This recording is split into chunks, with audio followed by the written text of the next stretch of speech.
கேரளாவில் பொதுமக்களை அச்சுறுத்தி வந்த புலியை வனத்துறையினர் சுட்டுக் கொன்ற சம்பவம் பெரும் பரபரப்பை ஏற்படுத்தியுள்ளது. தமிழகம் கேரள எல்லையை ஒட்டியுள்ள இடுக்கி மாவட்டம் அடர்ந்த வனப்பகுதியாக உள்ளது. இங்கு கரடி, புலி, காட்டு யானை, காட்டு எருமை போன்ற பல்வேறு விலங்குகள் சுற்றித் திரிகின்றன. பொதுவாக வனவிலங்குகள் குடியிருப்பு பகுதிகளில் உலா வருவதும் கால்நடைகளை வேட்டையாடுவதும் வழக்கமாகவே நடைபெற்று வருகிறது.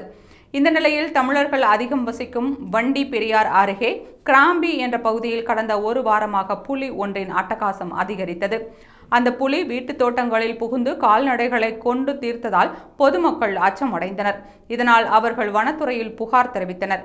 புகாரின் பேரில் வனத்துறையினர் கண்காணிப்பு கேமராக்களை பொருத்தி புலியின் நடவடிக்கைகளை ஆய்வு செய்தனர். புலியை கூண்டில் சிக்க வைக்கும் முயற்சிகளும் மேற்கொள்ளப்பட்டன. ஆனால் புலி அதில் சிக்காமல் தொடர்ந்து அச்சுறுத்தலாக இருந்ததால் அதற்கு மயக்க ஊசி செலுத்தி பிடிக்க முடிவு செய்யப்பட்டது. மயக்க ஊசி செலுத்தி புலியை பிடிக்கும் முயற்சியில் வனத்துறையினர் ஈடுபட்டிருந்த போது திடீரென அது பதுங்கி இருந்த இடத்தில் இருந்து அதிகாரிகளை தாக்கியது. இதனால் வேறு வழியின்றி அதிகாரிகள் அதை சுட்டனர். இதனால் புலி சம்பவ இடத்திலேயே உயிரிழந்தது. இந்த சம்பவம் வனவிலங்கு ஆர்வலர்களிடையே கடும் எதிர்ப்பை ஏற்படுத்தியுள்ளது. சரியான திட்டமிடல் இல்லாததால் புலியை மயக்கி பிடிக்க முடியவில்லை என்றும், சிறப்பான ஏற்பாடுகள் செய்யப்பட்டிருந்தால் இதை தவிர்த்திருக்க முடியும் என்றும் வனவிலங்கு ஆர்வலர்கள் விமர்சனம் தெரிவிக்கின்றனர்.